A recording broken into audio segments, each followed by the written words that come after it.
Howdy, welcome to Rowdy Homestead Ranch, and today we're going to be assembling this rolling garden work seat from Vevor. This is model TC4501S-BL.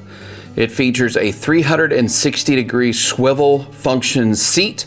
Looks like some of the old tractor seats that you can get. They claim that it's a pretty wide and thick seat, and it's also curved to make it more comfortable for you to sit in. It does have a handle, and it is swivel, so it can actually move and you can guide it around different obstacles in your garden. This does come with 10-inch inflatable tires. There are some out there that come with the never flat tires, and if you do have an option to get that, I like that idea. I'm not sure how they hold up in the long run. We've had tires similar to this, and they last about 2 years if you keep it outside before they're sun rotted. The nice thing about this one is it has a nice storage capacity underneath it, and it's also supposed to come with a protective seat cover.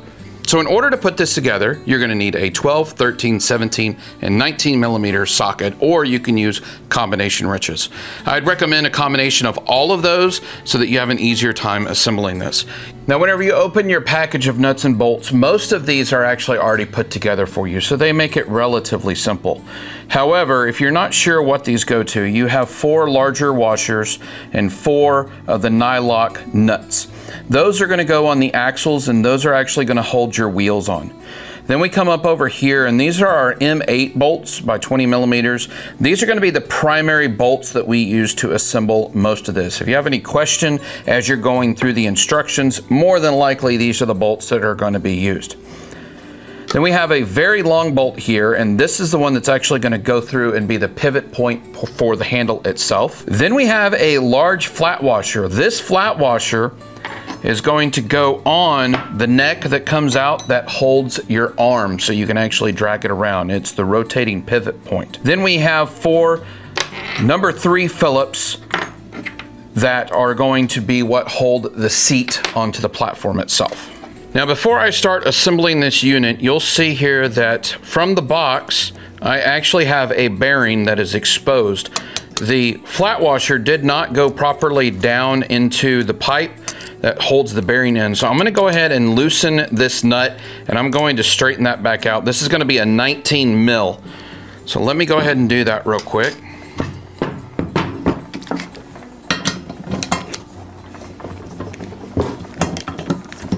So all I did was loosen it up a little bit, and I'm trying to get it centered now.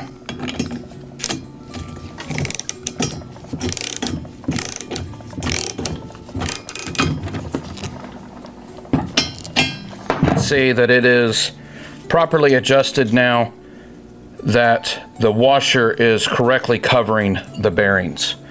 We have all the components now pulled out of the protective packages, and we are ready to start the assembly process. We're going to go ahead and take our front axles, and we're going to swivel them out into position. And as you can tell, whenever we do that, it brings the back of the control arm, and this is what helps pivot the front wheels. So now that we have these turned out, we're going to take our connecting rod and we're going to put it across the top of the 2 of them. Then we're going to take our first M8 bolt, we're going to put it through, and then on the bottom side we're going to put a flat washer followed up with the nylock nut. Don't tighten everything down yet, just keep it nice and loose. Then we're going to do the same thing on the other side.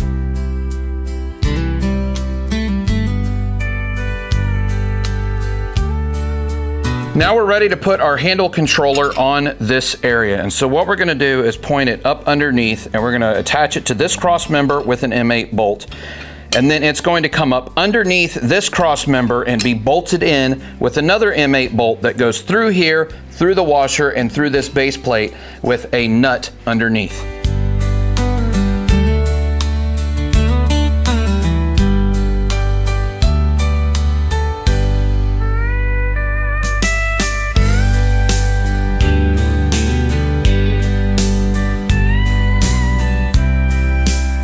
So now our steering assembly is all put together. Now we need to tighten down our nuts and bolts.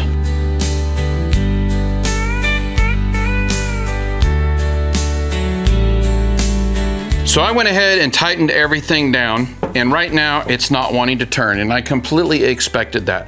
Now I'm just gonna come back and I'm going to slightly loosen these, each one just a little bit. That way I can get the pivot motion that I need in the steering knuckles. There we go, nice and easy. Now, once you have the cart fully assembled, if you find that your steering is still a little bit too stiff, then you can come and loosen these 4 points up, and that will allow you to have a slightly easier time of turning it. Alternatively, if you find that still doesn't give you enough of an easy movement, you can come in here and you can slightly undo these bolts, relieving just a little bit of the pressure. Other thing you can do is you can actually pull these out, clean out the grease that's in here, and put in better grease than what they chose to put in at the factory. So we're now ready to put on our wheels, and for that it's real simple. We're just gonna grab one of our wheels and we're gonna pull off the rubber here on the axle, slide on our wheel, and the large diameter shaft goes towards the inside, and on the outside we're going to put a flat washer, and then we're going to put our big 19mm nut. I'm gonna go ahead and put on all 4 before I try tightening any of these down.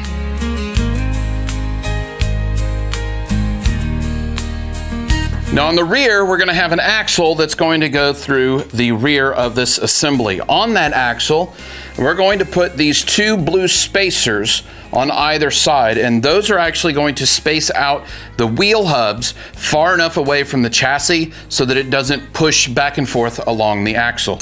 So we can go ahead and put on one. In fact, we can go ahead and assemble one of the wheels on here right now if we'd like to. Just grab a flat washer, slide it on there, and you'll notice it doesn't go past the collar. It stays right there on the collar, followed up with the nylock nut, and put it on. So this now has one side assembled, and we're gonna take this and slide it through, and there we go. And now we take our other blue spacer, put it on, put on our wheel, our big flat washer, and our 19mm nylock nut.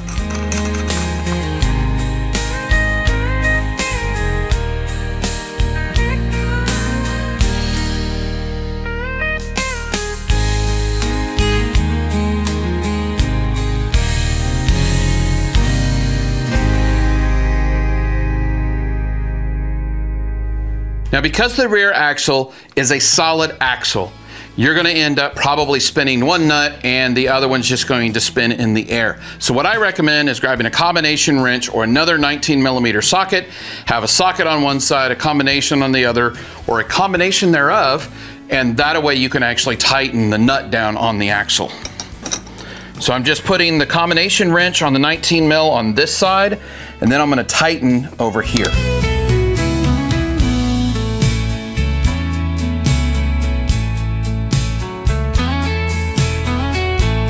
Okay, so we see on the front, the wheel spins very freely, but you'll see on the back, the wheel does not spin very freely. So I'm gonna loosen it up just a little bit.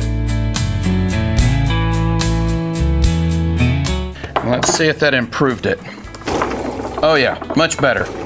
For this next portion, we're gonna be putting our basket on. Now the nice thing about this is the basket is actually adjustable. You can put it as low as you want, so long as it's not dragging the ground, or you can put a little bit higher. Since we've already had one of these, we know that we like to have that clearance underneath the axle. If we put it on the first full set of holes on the basket itself, so right in this area here, you'll see that it is right level with the rear axle, maybe hanging down a little bit further than the rear axle. But if we lower it quite a bit, then you'll see just how far it can drop down to the point that you can get it where it's almost touching the ground. I want to have the clearance because we do have rocks and brush and other stuff around the garden area. So I'm going to go ahead and pull this up pretty high. Now the only downside about doing this is it means your attachment point is further down. So if you're going to put a lot of weight, for example, a brick, if you plan on putting bricks in here, you'll want to put it further down so that your attachment point is higher up in the basket and it won't cantilever out, possibly ripping and bending your basket. So to attach this, we're gonna take one of our blocking plates and we're going to put it on the inside. Then we're going to take one of our M8 bolts and we're going to slide it through it and into the plate that's welded onto the cart. Then we take a flat washer, a nylock lock washer, and then we repeat the same thing on the other hole.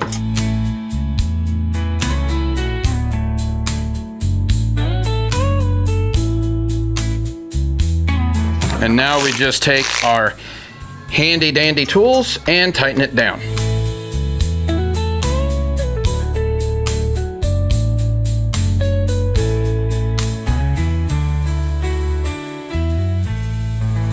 Now this next part is a personal preference. Ours sits outside underneath the trees and we know that it gets rained on. Well, one of the nice things about this tray is it holds water. One of the bad things about this tray is it holds water.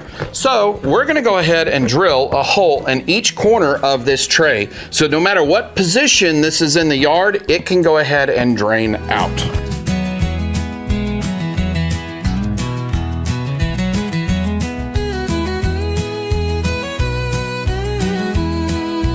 So we now have our 4 holes drilled into the base of this. The skinny part is going to face towards the front, which is where the pull handle is. And we simply work it up underneath. And our goal is to get the front holes aligned with the front cross member. Now behind it, we're gonna put yet another one of these metal backer plates up underneath it. And we're gonna use 2 more of the M8 bolts and nuts. Now, once you get these bolts pushed on, this plate is a little bit wider than it needs to be, and so it can actually be difficult to get this in place. One of the ways you can get it in place is to push one side of it down and then work the bolts up and through and push everything together. The other thing you can do is just put the plate in place and actually thread the bolts through it. But once you have it in place, all you have to do is tighten it down with the nuts. But it is definitely a little too wide for the space here.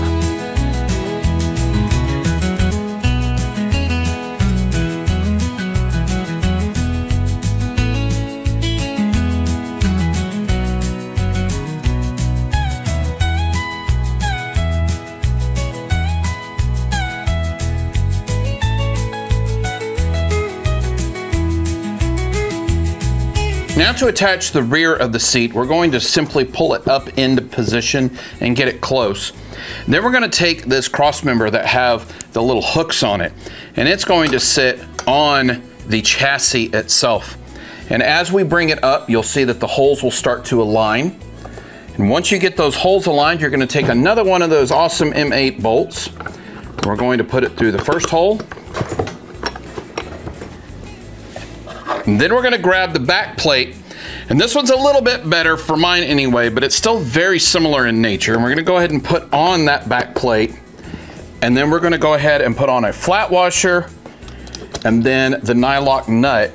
And I'm doing them one at a time, because if I tried to do this to where I had both nuts put through, the plastic would just pull right off because of how it's positioned. Go ahead and put in the other bolt, and then the flat washer, and finish it off with the nylock nut. All right, so here we have the bottom side of it, and now we're just going to tighten everything down. And you'll want to go slow to make sure you have everything in position where you want it.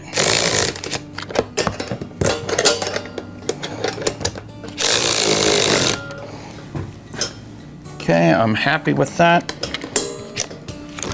So now we're going to go ahead and tighten it down the rest of the way. And you don't have to go crazy with this. You're just sandwiching a piece of plastic with 2 pieces of metal. If you go crazy, you can damage everything here. So that gets our little plastic compartment done. It's nice and sturdy. We've put all sorts of stuff in these, and at no point have we ever had one of these fail. Even from sun rot, we have not had any issues with this portion of the cart. So for our next part, we're going to be putting the seat onto the spindle here. But before we do that, to make it a little bit easier on myself, I'm actually going to spin this all the way up. Now that we have this up, we're ready to take 4 of our number 3 bolts. This is number 3 Phillips, and they have an 18mm nylock nut on it and a flat washer. We're gonna go ahead and put the seat up here, put the bolt through, and then we're gonna have our flat washer and of course the nylock nut underneath. Now, one of the things I recommend is before you put this in service, especially if you're going to keep it in your yard like we're going to, is to put a little bit of grease on here so that this remains greased the entire time, and it's also going to protect the metal. This is the area where we had a failure with the last seat. This entire assembly ended up breaking, and I know for certain it was because of the rust after several years of us using it. So I'm now ready to put some grease in here. I'm just going to grab some from my little bearing buddy here. I love this thing. It does a really good job of actually greasing bearings, and I'm just going to take a little bit off the cone and I'm just going to rub it around the spindle a little bit. Make sure you get all the way up to the very top with it. You don't have to put a whole lot in it. You don't want a thick coat on it. In other words, you don't want big giant globs of grease on it. If you do something like that, then it's probably going to fall off down into the plastic area, and then you're going to have to deal with a grease spot for a while. All right, that looks pretty good. Now we can take it and spin it down, and all we're looking to do is to move that grease around through the threads.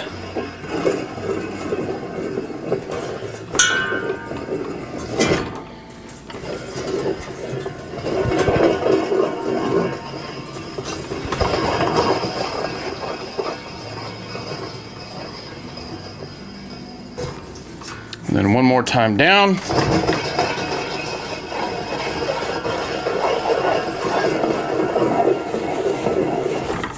There we go. So now all of our threads are greased and we don't have to worry about them rusting at this point.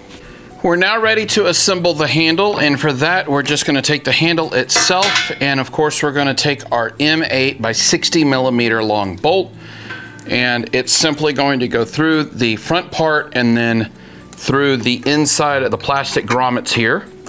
So we just slide it through, and then on the other side we're going to put on a flat washer and then a nylock lock nut.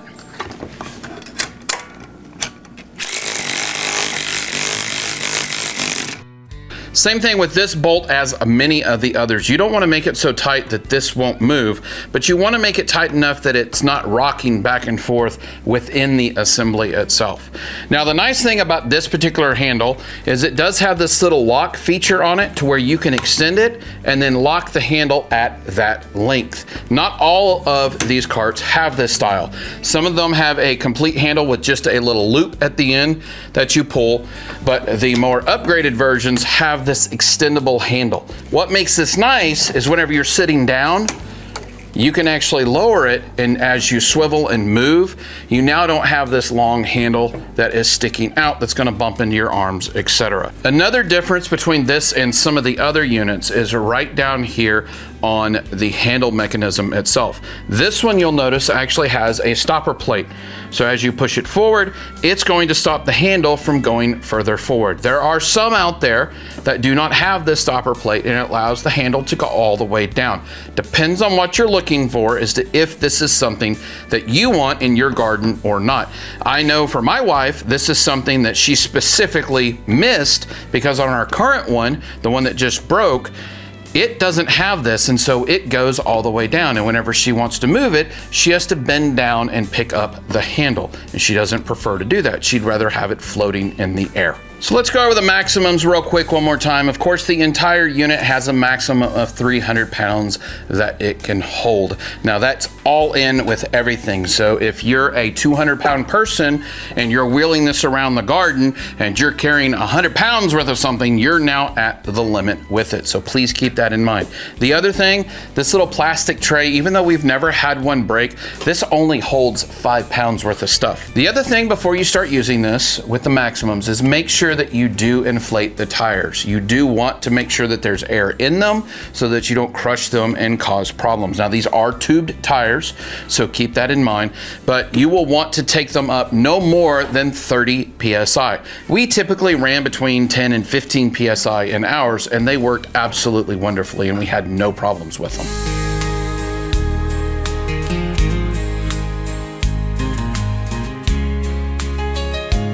Since I was a teenager, I have had lower back issues where it would just spasm and go out. So I have to be careful and be mindful of that. So TBK blessed me with the idea, instead of doing a full in-ground garden, doing these raised beds so that when I'm struggling with that issue, I don't have to be bending all the way to the ground. And then as I get older, if I have any other issues, I can still garden and do all the trimming and the weeding and not have to get down on the ground. And this cart really helps whenever I'm doing low, like planting a lot of seeds, picking out all the little rocks that get into our soil when we're mixing our compost, because we are in the hill country, there's rocks everywhere.